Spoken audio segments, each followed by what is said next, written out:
वैशाली व्यास। आइए बुलेटिन में रुक करते हैं हेडलाइंस की ओर।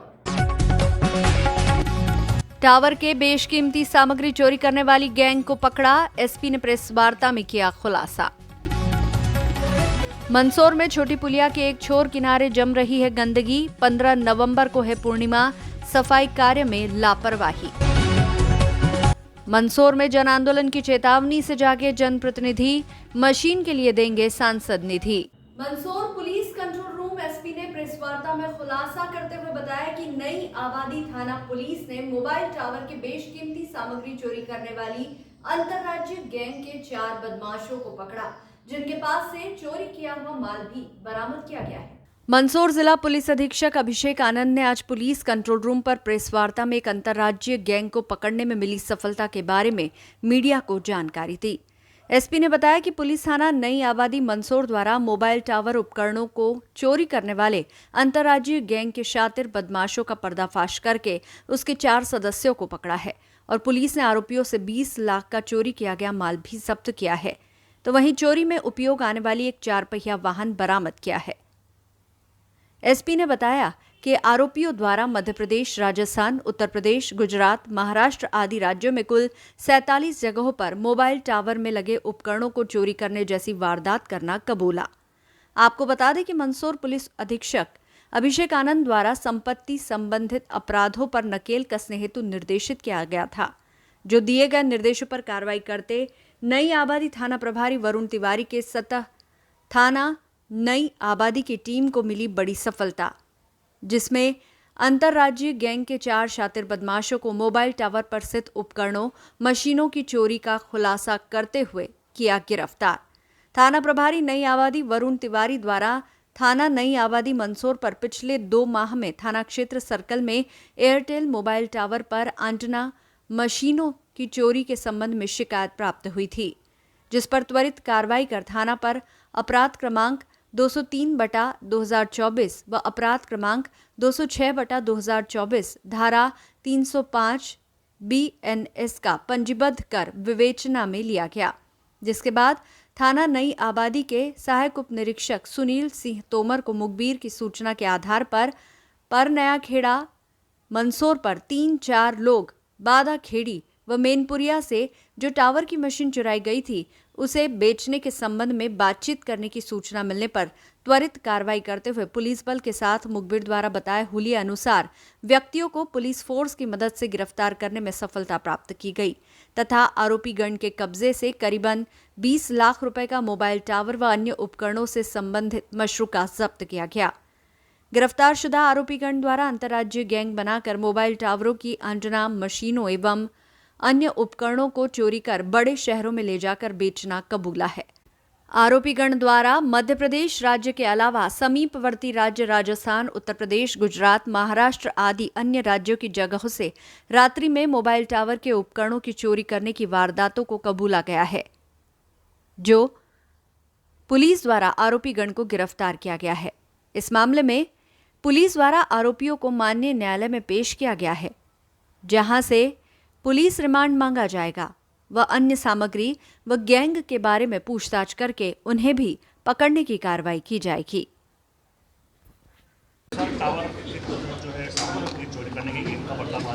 एक नई जो चोरी की जो तरीका है जो इन्होंने निकाला है, इसमें मोबाइल टावर पे जो इक्विपमेंट्स लगे रहते हैं जिनको अंजना मशीन इसको बोलते हैं, उसको चोरी की एक गैंग है, उसको नई आबादी पुलिस ने पकड़ा है। इसमें टोटल 4 आरोपी सभी सीतामऊ थाना क्षेत्र के रहने वाले, इनसे टोटल 9 मशीन जब्त की गई है। मशीन की कीमत करीब 20 लाख रुपये है। इसको जो है मोबाइल टावर में जो 5G इक्विपमेंट है उसको जो 5G का नेटवर्क है उसको बढ़ाने के रूप में यूज़ किया जाता था, तो इसको ये चोरी करते थे और उसको संभवतः जो बड़े शहर है, अभी वो पूछताछ का विषय है, बड़े शहर है, इनको वहाँ पे बेचा जाता था। कुछ मशीन जो है उसको वापस से थोड़ा सा रिपेयर करके पेंट वगैरह करवा कर उसको जो बबल रैप वगैरह करके वापस नए के रूप में बेचा जाता था। इसमें 4 आरोपी हैं, इनको गिरफ्तार किया गया। माननीय न्यायालय के समक्ष सभी को प्रस्तुत करके आगे की जो पूछताछ की कार्रवाई है वो की जाएगी। अभी तक आपराधिक रिकॉर्ड इनके बारे में जानकारी नहीं मिली है। इस तरह का ये नया तरीका है जो कि ईजाद किया है इन्होंने चोरी का। बढ़ते जो टेक्नोलॉजिकल इक्विपमेंट है उसका इन्होंने जो है फ़ायदा उठाया और इस तरह से चोरी का वारदात को अंजाम दिया। क्या लगता है सर इसमें और लोग भी इन्वॉल्व हो? बिल्कुल, इसमें जो अभी अपन इनसे पुलिस रिमांड लेकर पूछताछ करेंगे, इसमें संभवतः जो इन्होंने बेचा है वो इन्होंने करीब जो है 47 जो जगह चोरी करना स्वीकार किया है। और अंतर्राज्यीय राजस्थान, गुजरात, मध्य प्रदेश, दिल्ली, महाराष्ट्र, तो इस जगह जो है चोरी करना स्वीकार किया। तो इन राज्यों में जो हो सकता है कि बड़े शहरों में इनके जो और भी नेटवर्क हो जो कि इस अपराध में शामिल है। पशुपतिनाथ मंदिर के समीप से छोटे पुलिया के पास शिवना नदी में काई जमा होने लगी है। यहाँ गंदगी के चलते बदबू भी फैल रही है। 9 दिन बाद ही कार्तिक पूर्णिमा के अवसर पर शहर सहित अंचल क्षेत्र से हजारों की तादाद में श्रद्धालु शिवना नदी में दीपदान करने आएंगे। ऐसे में गंदगी के कारण श्रद्धालुओं को परेशान होना पड़ेगा। कार्तिक पूर्णिमा 15 नवंबर को है तथा मेला भी 11 नवंबर से शुरू होने जा रहा है। इसके बाद भी शिवना नदी में गंदगी की सफाई नहीं करवाई जा सकी है। वर्तमान में छोटी पुलिया के एक छोर किनारे गंदगी ही गंदगी जम गई है। पानी के ठहराव के चलते गंदगी किनारे एकत्रित होती जा रही है। गंदगी से जहां एक और काई जमने जैसी स्थिति बनने लगी है, तो वहीं आने जाने वाले राहगीरों को इससे बदबू भी आने लगी है। लोगों का मानना है कि पूर्णिमा के चलते नगरपालिका अथवा मंदिर प्रबंध समिति को नदी से गंदगी की सफाई करवाई जानी चाहिए। नवंबर माह में कार्तिक मेला नगरपालिका द्वारा शिवना नदी किनारे पशुपतिनाथ मंदिर क्षेत्र में लगाया जाता है। शिवना किनारे मेला संचालित होने से कार्तिक पूर्णिमा के दिन हजारों की संख्या में महिला पुरुष सहित युवतियां आती है। इस दिन नदी में दीप प्रज्वलित कर टांटिया जल में प्रवाहित की जाती है। पशुपतिनाथ छोटी पुलिया के दोनों छोर पर टांटिया प्रवाहित करने का सिलसिला सुबह से रात्रि तक जारी रहता है। दूसरी ओर पशुपतिनाथ मंदिर पहुंच मार्ग पर स्थित छोटी पुलिया के एक छोर किनारे चिकनाई युक्त गंदगी जमा हो गई है। काई जमने से बदबू आने लगी है। कार्तिक पूर्णिमा के चलते प्रशासन को शिवना नदी पर बने घाटों की सफाई करवाकर यहां जमी गंदगी को भी हटाने की कार्रवाई करना चाहिए, ताकि बाहर से आने वाले यात्री भी सफाई व्यवस्था में सकारात्मक सोच रख सके। पशुपतिनाथ छोटी पुलिया के दोनों छोर पर सुरक्षा के लिए बनाई गई रेलिंग टूटी हुई है। पाइप नहीं लगाए जा सके हैं। यहां से बड़ी संख्या में दोपहिया वाहनों का आना जाना लगा रहता है। बावजूद इसके सुरक्षा कार्य में ढिलाई का आलम है। देखने में आ रहा है कि काफ़ी मात्रा में जो है गंदगी फैल गई है। आप देखिए कि जिस उद्देश्य से हमारे जनप्रतिनिधि और प्रशासन अधिकारियों ने शिवना को शुद्धिकरण के लेकर करोड़ों रुपए की राशि मंजूर की, उसके लेकर कार्य चल रहा था। अभी बीच में क्या हुआ कि इन्होंने क्या करा है कि जो कंपनी कार्य कर रही है उसने बीच हिस्से में से गंदे पानी का नाला तोड़ के नदी में मिला दिया। उससे ये स्थिति हो रही कि आप शिवना नदी की छोटी पुलिया पे निकल रहे तो बदबू आ रही, कोर्ट वाले रास्ते पे जा रहे तो बदबू आ रही। कार्तिक महीना आ रहा है, बच्चा कैसे स्नान करेगी। एक तरफ अपन कर रहे हैं कि हिंदुत्व की बात कर रहे हैं, धर्म की बात कर रहे हैं, देश पूरा धर्म की बात पे चल रहा है। तो ऐसी स्थिति में अगर हिंदुओं के त्योहारों पे शिवना इस तरीके से रहेगी तो अब हिंदुओं के मन में आत्मा दुखेगी नहीं क्या? हर व्यक्ति यही चाह रहा है कि शिवना के शुद्धिकरण हो, और जो ये लापरवाही कर्मचारी और ठेकेदार द्वारा जो की जा रही है इसको तुरंत रोका जाए, और इस पानी को मिलने से रोकेंगे तो ही शिवना शुद्धिकरण होगी और कार्तिक का महीना सही ढंग से हो पाएगा। शिवना को लेकर लगातार प्रयास किए जाते हैं, शिवना को लेकर मुद्दे उठाए जाते हैं, लेकिन वर्तमान में देखने में आया कि शिवना जो है फिर से गंदी नजर आने लगी। उसका सीधा कारण ये है कि अभी मंदसौर के अंदर 2 पुलिया बन रही है, और पुलिया बनाते समय जो भी जवाबदार लोग होते हैं वे किसी भी कार्य की तरफ संज्ञान में नहीं लेते हैं। यदि पुलिया बन रही है तो वहाँ पे यदि पानी रोकने के लिए मिट्टी डाली गई तो पुलिया बनने के बाद उस पानी को खोलने की जवाबदारी भी उन लोगों की बनती है। हमने 2 बार प्रयास किया, पुलिया के वहाँ पानी खुलवाया, लेकिन फिर बंद कर दिया। अभी पशुपतिनाथ मंदिर के यहाँ पे जो छोटी पुलिया है वहाँ पे जो पुराना नाला बना हुआ है, जो स्वर्गीय प्रहलाद जी बनवार द्वारा बनाया गया था, उस नाले में गंदगी जमा हो गई, कचरा जमा हो गया, जिस कारण से वो सारा पानी भी शिवना नदी की छोटी पुलिया के यहाँ आके मिल रहा है। मैंने मेला सभापति प्रतिनिधि से भी बात करी है कि वह नाला की सफाई की जाए, और यदि पानी रुका हुआ तो निश्चित रूप से सड़ेगा। फिर दूसरा मैं कहूँगा कि मंदसौर में बहुत बड़ा प्रोजेक्ट शिवना नदी के लिए चल रहा है 29 करोड़ का, लेकिन एक भी जवाबदार व्यक्ति उस प्रोजेक्ट को देखने के लिए तैयार नहीं है। यदि किसी भी प्रोजेक्ट में यदि कोई दिक्कत आती है तो उसे पास कराने वाले लोगों की जिम्मेदारी बनती है कि वहाँ जहाँ भी रुकावट आ रही है उस रुकावट को दूर करे। तो अभी उस प्रोजेक्ट पे काम बंद हो गया है। जब तक वह पाइपलाइन डल के और नया नाला यदि चालू नहीं होगा तब तक ये स्थिति होना है।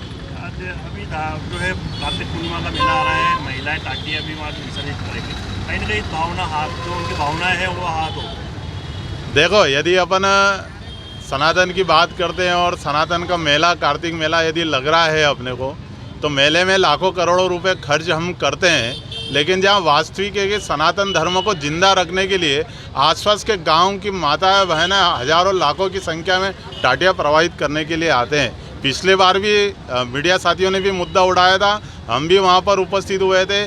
गंदगी में खड़े होकर टाटियाँ प्रवाहित करना ये पूरे मंदसौर शहर के लिए शर्म की बात है कि बाहर का व्यक्ति आ रहा है। जहाँ दीपावली पे तो हम लाखों करोड़ों रुपए खर्च करके हमारे घर पे रंग रोगन करते हैं, लेकिन वहीं यदि पशुपतिनाथ का मेला है वहाँ हम डांस करवाते, नचवाने का काम करते हैं, उसमें लाखों रुपए खर्च करते हैं, लेकिन हजारों रुपए मात्र में ही शिवना का जो किनारा साफ हो जाएगा उसकी ओर हमारा ध्यान नहीं है। तो इस पर सबको ध्यान देना चाहिए। बुलेटिन में हम रुकेंगे एक छोटे से ब्रेक के लिए, आप बने रहिए हमारे साथ।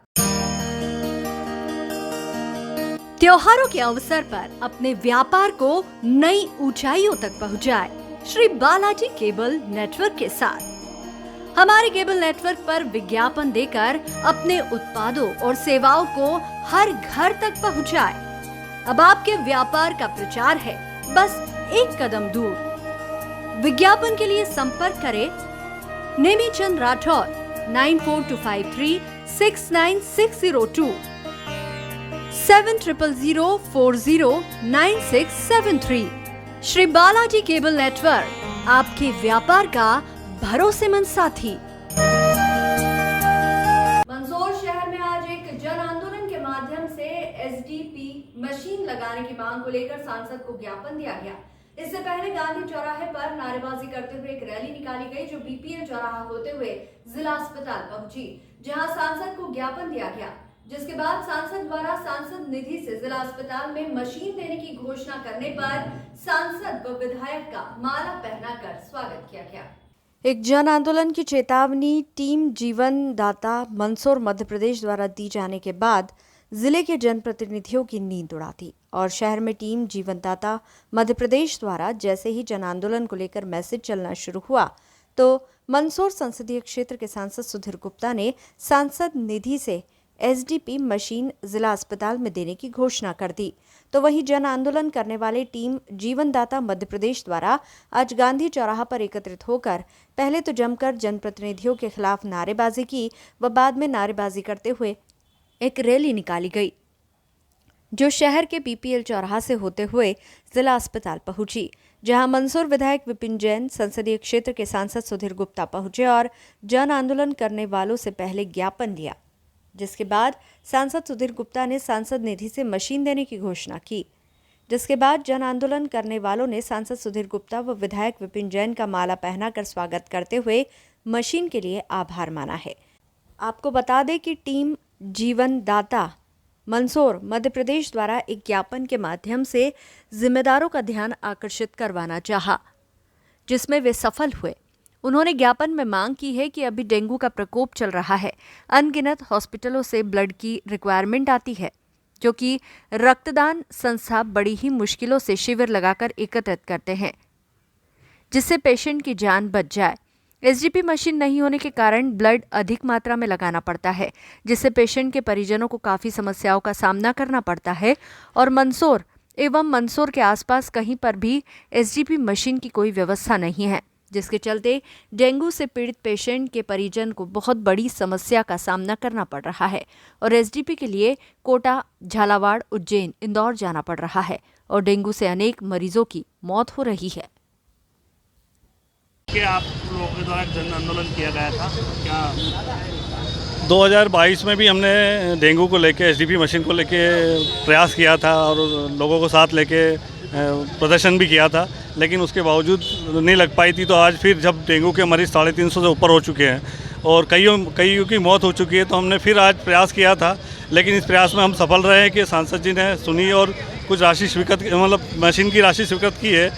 तो मैं ये बताना चाहता हूँ कि जनता जब भी ऐसा प्रयास करेगी तो सफलता मिलेगी। हम बोलते नहीं है तो दिक्कत होती है, लेकिन जब हम बोलते हैं तो कोई काम भी होता है। तो हमने बोला और आज काम हुआ और सोशल मीडिया की जो ताकत थी वो लोगों ने देखी कि सोशल मीडिया से इतने लोग इकट्ठे हो गए और इतने बड़े जो काम राजनीतिक दलों का होना चाहिए, वो सामाजिक कार्यकर्ताओं, पत्रकारों ने और रक्तदाताओं ने किया है। उन सबका धन्यवाद और सांसद जी का भी धन्यवाद, विधायक जी का भी धन्यवाद। क्या लगता है आप लोग अगर जन आंदोलन नहीं करते तो ये शुरुआत नहीं मिल पाती? वही लग तो वही रहा था, क्योंकि पिछले 2-3 महीने से डेंगू के मरीज आ रहे हैं, मर रहे हैं, कोई किसी नहीं। अभी 2-3 दिन पहले रखब सेठ मर गए हैं, ऐसे कई लोग मर रहे हैं। तो मुझे नहीं लगता था कि किसी की नींद उड़नी थी, तो आज हमने नींद उड़ाने का प्रयास किया और हम सफल रहे हैं। अभी जन आंदोलन हुआ था, आपने आश्वासन दिया है क्या? नहीं, आश्वासन नहीं, हमने तो ये मन ही बना लिया है कि हम इसको आज पत्र जारी कर देंगे और कोशिश है कि अतिशीघ्र लोगों को स्वास्थ्य लाभ मिले। सर एक को लेके जो है जन आंदोलन किया गया है, आप भी मौके में पहुंचे हैं क्या? मंदसौर के आम नागरिकों की ये मांग थी कि जिस हिसाब से डेंगू का प्रकोप बढ़ रहा है और एसडीपी मशीन की आवश्यकता लग रही है, तो आज सारे मंदसौर के निवासी यहाँ एकत्रित हुए हैं और हम जनप्रतिनिधियों से एसडीपी मशीन की उनने मांग की थी, जिसको माननीय सांसद आदरणीय सुधीर जी गुप्ता द्वारा उनकी सांसद निधि से एसडीपी मशीन देने की उनने घोषणा की है। मैं मेरी ओर से और मंदसौर विधानसभा की ओर से आदरणीय सांसद जी को बहुत बहुत धन्यवाद देता हूँ कि उन्होंने आम जनता का ध्यान रखा और इस एसडीपी मशीन के लिए घोषणा की। धन्यवाद। मंदसौर शहर के एस्ट्रो टर्फ पर आज सुबह फाइनल खेला गया। इसमें उज्जैन व ग्वालियर के बीच मुकाबला था। मुकाबले में राज्य स्तरीय शालेय हॉकी स्पर्धा का विजेता ग्वालियर संभाग रहा तो उप विजेता उज्जैन संभाग रहा। इससे पहले सुबह 7 बजे तीसरे स्थान के लिए सेमीफाइनल में हारी टीमों के बीच मुकाबला हुआ। मंगलवार को 2 सेमीफाइनल खेले गए। पहले सेमीफाइनल में ग्वालियर टीम का प्रदर्शन देखकर हर कोई हैरान रह गया। टीम ने विरोधी टीम भोपाल को एक भी गोल नहीं करने दिया और 7-0 से मुकाबला जीता। दूसरे मुकाबले में उज्जैन संभाग व नर्मदापुरम की टीमें भिड़ी। उज्जैन ने भी नर्मदापुरम को 5-0 से हराया। बता दें कि उज्जैन संभाग की 18 खिलाड़ियों की टीम में 10 खिलाड़ी उज्जैन से है। मंदसौर शहर में रविवार से 4 दिवसीय राज्य स्तरीय शालेय स्पर्धाओं का शुभारंभ हुआ था, जिसमें 9 संभाग के 14 वर्ष के हॉकी बालिका वर्ग की 162 खिलाड़ी व बेसबॉल के 14 वर्ष के बालक बालिका वर्ग के 324 खिलाड़ियों द्वारा सहभागिता की गई थी। प्रतियोगिता को सफल बनाने हेतु 20 समितियों का गठन किया गया था। पहले दिन हॉकी के 4 मुकाबले हुए। हॉकी में पहला मुकाबला भोपाल व रीवा के बीच हुआ। वहीं आज फाइनल मुकाबले के दौरान भी एस्ट्रो टर्फ पर आज सुबह फाइनल मैच खेला गया। इसमें उज्जैन संभाग की टीम व ग्वालियर संभाग की टीम के बीच मुकाबला था। मुकाबले में राज्य स्तरीय शालेय हॉकी स्पर्धा का विजेता ग्वालियर संभाग रहा तो उप विजेता उज्जैन संभाग रहा। इससे पहले सुबह 7 बजे तीसरे स्थान के लिए सेमीफाइनल में हारी टीमों के बीच मुकाबला हुआ। मंगलवार को 2 सेमीफाइनल खेले गए। पहले सेमीफाइनल में ग्वालियर टीम का प्रदर्शन देखकर हर कोई हैरान रह गया। टीम ने विरोधी टीम भोपाल को एक भी गोल नहीं करने दिया और 7-0 से मुकाबला जीता। दूसरे मुकाबले में उज्जैन संभाग व नर्मदापुरम की टीमें भिड़ी। उज्जैन ने भी नर्मदापुरम को 5-0 से हराया। बता दें कि उज्जैन संभाग की 18 खिलाड़ियों की टीम में 10 खिलाड़ी उज्जैन से है। आज शहर के उत्कृष्ट विद्यालय में समापन कार्यक्रम में सभी विजेता टीम को पुरस्कार दिए गए। हॉकी टूर्नामेंट चल रहा है राज्य स्तरीय, कितनी टीमें आई है इसमें और आज फाइनल है क्या? सर ये राज्य स्तरीय हॉकी टूर्नामेंट है। अंडर 14 गर्ल्स का हमको मिला है मंदसौर को। इसमें 10 संभागों ने भाग लिया था। आज लास्ट दिन है। अभी हार्डलाइन मैच जो कि तीसरे स्थान के लिए मैच खेला गया था होशंगाबाद और भोपाल का, उसमें भोपाल 2-0 से जीती है और तीसरा स्थान मिला है। अभी जो फाइनल चल रहा है ये उज्जैन संभाग विरुद्ध ग्वालियर संभाग का फाइनल है। तो अभी कुछ देर में आपका रिजल्ट इसके आ ही जाएंगे। इस बुलेटिन में फिलहाल इतना ही। लगातार न्यूज अपडेट्स के लिए देखते रहिए SBCN टाइम्स। नमस्कार।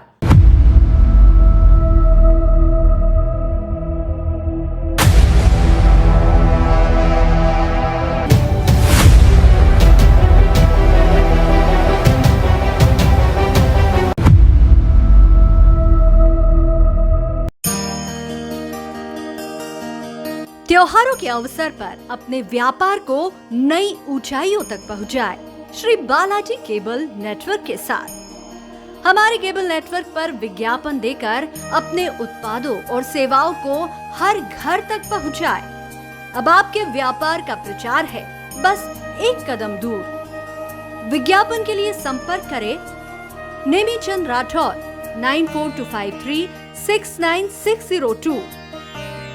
70040967 श्री बालाजी केबल नेटवर्क, आपके व्यापार का भरोसेमंद साथी।